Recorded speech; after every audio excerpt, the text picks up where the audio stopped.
think that this generation is doing things differently on our campus and abroad. And so I think, too, you ask about what feedback I'm getting.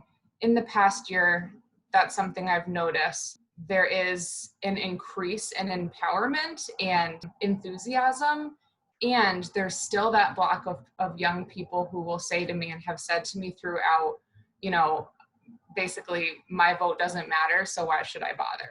And of course, when they're saying this, they're citing the Electoral College. And so I definitely have seen what you're seeing as well. There is a new level of empowerment and passion and dedication to this process, which is an incredible thing. But I do want to speak to those other students for a moment, those students who do cite the Electoral College and say, my vote doesn't matter, as their reason for a little bit of reluctance. To be very clear, I'm also not going to justify the Electoral College, and I very much understand that sentiment of, my vote won't count, so why bother?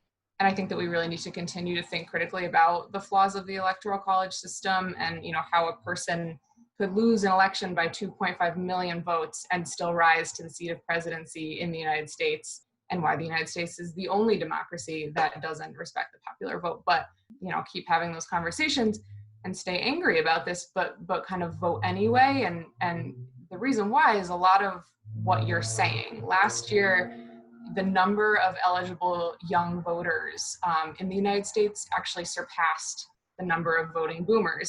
And young people exist in every state, even those essential swing states where, regardless of the Electoral College system, every vote really, really does matter. We saw this in 2000 with Bush. He won by a couple hundred votes in Florida. So really every ballot absolutely did count.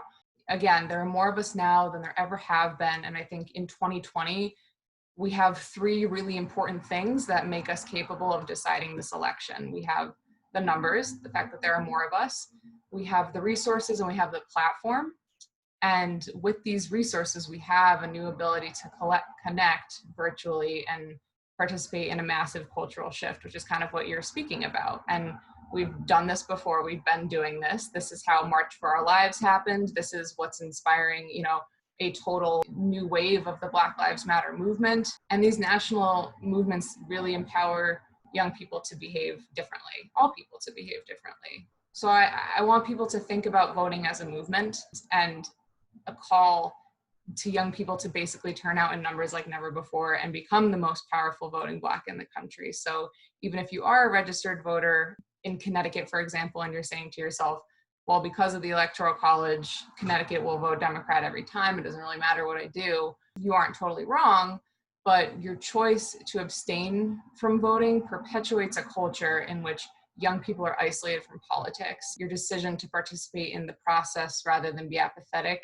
is really a decision to engage in this cultural shift, which you're talking about. And we really need to call on and inspire our young people to engage with that, because that's the movement of things. And I think regardless of the systems and our reluctancy, that's what makes it worth it.